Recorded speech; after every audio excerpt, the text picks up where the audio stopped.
নমস্কার বন্ধুরা, আমি আজকে আমাদের ছাদ বাগানের কিছু গাছ দেখাবো। আমি গাছগুলোর কিভাবে পরিচর্যা করি আজকে আমি তোমাদের দেখাবো। এই দেখো, আমার এটা হচ্ছে কারি পাতার গাছ। কারি পাতার কত সুন্দর ফুল ফুটেছে এই সিজনে, খুব সুন্দর ফুল ফুটে আর কচি কচি পাতা। এগুলো রান্নার কাজেও ব্যবহার করা যায় এবং খুব ভালোও লাগে। এই কারি পাতার গাছের সাথে আমার উঠেছে একটা নীলকণ্ঠ ফুলের গাছ। এই ফুলগুলোকে আমি সব তুলে নিব পুজোর জন্য। নীলকণ্ঠ ফুলের গাছে বৃহস্পতিবারে আজকে ভোলানাথকে দেওয়া যায়, তাই আমি ফুলগুলো উঠিয়ে নিচ্ছি। এই গাছটা দেখো, এটা তুলসীর গাছ। এই গাছ কিন্তু 6 থেকে 7 বছর হয়ে যাবে, এর বয়স 7 বছর। দেখো এখনো কিন্তু ঠিক আছে।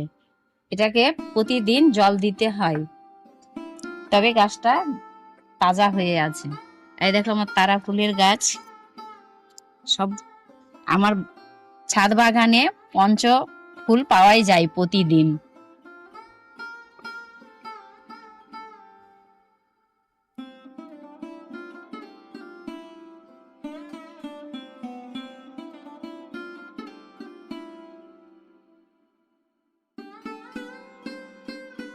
জবা ফুলের গাছ আছে, এটা হচ্ছে পঞ্চ জবা। এই গাছটাতে মাটি কমে গেছে, এটাকে উঠিয়ে আবার মাটি ভালো করে দিতে হবে। আরেকটা গাছ তোমরা দেখেছো কিনা জানি না, এই দেখো, এটা হচ্ছে হাড়জোড়া গাছ। এই হাড়জোড়া গাছ পা হাতে ব্যথা বা ভেঙে গেলে, মচকে গেলে এটা বেটে লাগালে ব্যথা সেরে যায়। ড্রাগন ফলের গাছ লাগিয়েছি আমি, গাছটা কিন্তু লেগে গেছে। গাছটা লেগে গেছে, সামান্য একটু একটু পাতা বেরোচ্ছে, এটা পরে দেখাবো। আমাদের ছাদ বাগানে অনেকগুলো অ্যালোভেরার গাছ আছে। এটা আমরা শরবত করেও খাই গরমের দিনে, আবার স্কিনের চুলের জন্য খুব ভালো। এই দেখো, এখানে একটা লেবুর গাছ আছে। লেবুর গাছ অনেকগুলোই আছে, তবে এখানে এই লেবুর গাছে অনেক ফুল এসেছে, ফলও ধরেছে দেখো ছোট ছোট। তো এগুলো বড় হলেও আমি দেখাবো। এই গাছটাই গত বছর কম করে 80 থেকে 90টা লেবু হয়েছিল। খুব সুন্দর লাগে যখন লেবুগুলো ধরে যায়। এবারও আমি দেখাবো এই লেবুগুলো যখন হবে। দেখো কত ছোট ছোট গুটি হয়েছে, অনেক ফল এসেছে।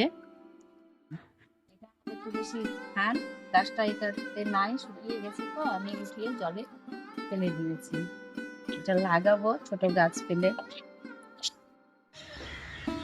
এই দেখো, আমাদের ছাদ বাগানে জোয়ানের গাছ আছে। জোয়ানের গাছ কেউ দেখেছো কিনা জানি না, অনেকেই দেখেছে, অনেকেই হয়তো বুঝতে পারে না। তো এই যে জোয়ানের গাছে ফুল ফুটেছে, কিন্তু ফলটা আমি ধরতে পারি না, এটা শুকিয়ে ঝরে পড়ে যায়। এই দেখো জোয়ানের গাছে কত সুন্দর সুন্দর ফুল ফুটেছে, অনেক বড় গাছ। এখানে করবী ফুলেরও গাছ আছে। এই দেখো দুব্বা, বৃহস্পতিবারে দুব্বা তুলতে বাইরে যেতে হয় না, আমার বাগানের মধ্যেই আছে। এই দেখো আমি অনেকগুলোই দুব্বা তুলেছি। আচ্ছা, দুব্বা তোলা হয়ে গেছে। আজকে এই পর্যন্তই। এর পরের ভিডিওতে আবার আমি আমার ছাদ বাগানের গাছগুলো দেখাবো। তোমরা সবাই সুস্থ থাকবে, ভালো থাকবে। ধন্যবাদ।